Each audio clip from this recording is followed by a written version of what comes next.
یہ بات آپ کی صحیح نہیں ہے غالباً اتنی. خود وہ اپنے زمانے میں جس زمانے میں صاحب کے زمانے میں سب سے طاقتور احتجاجی لہجہ جو تھا وہ جالب کا تھا.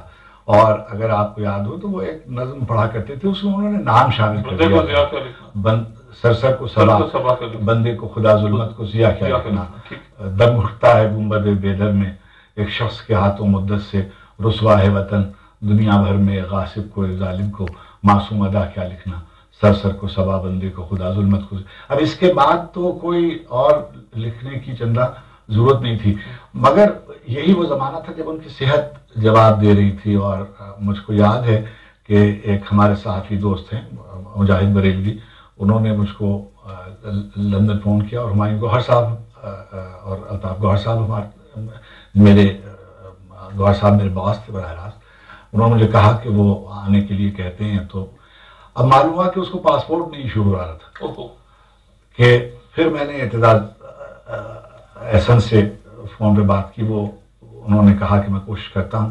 پھر مجھے بتایا گیا کہ وہ کچھ لوگ ہیں جو اس پر، میں نے کسی صاحب میں نام ان کا نہیں لینا چاہتا ہوں، میں نے ان کو فون کیا تو انہوں نے کہا کہ خیر صاحب اس کی کیا ضمانت ہے کہ جالب وہاں آ جائیں گے تو ہمیں کچھ نہیں کہیں گے.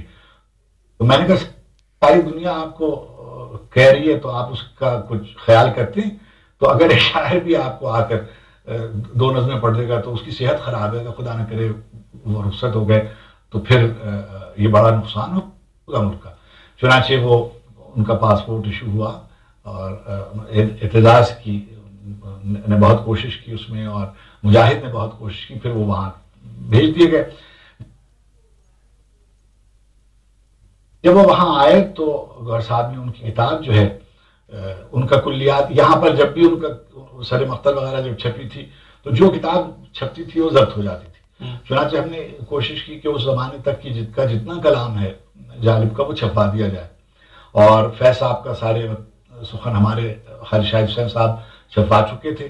تو اسی طرح سے خوش دیدہ زیب طریقے پر ہم نے حرف سردار مشتاق احمد یوسفی صاحب نے یہ عنوان ان کی کتاب پر قائم وہ لندن میں. جی وہ بھی لندن میں نہیں، لیکن جالب صاحب واپس کیوں آ گئے؟ جی نہیں، جالب اب وہاں گئے، جالب کا علاج ہوا، ان کا آپریشن ہوا، اور کسی حد تک وہ علاج یعنی شافی ہوا، اور وہ اس قابل ہو گئے کہ وہ چل پھر سکتے تھے.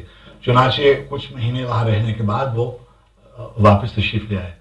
یعنی ظاہر ہے کہ وہ ایڈجسٹ نہیں کر سکتے. ایک وقفے کے بعد یہ جو رضا بھی آپ نے سامنے بات کی کہ پاکستان ٹوٹنے کے بعد ایک سکوت چھا گیا. اچھا، اب اس میں ہمیں ایسا لگتا ہے کہ پاکستان ٹوٹنے میں اس سانے میں مغربی پاکستان کے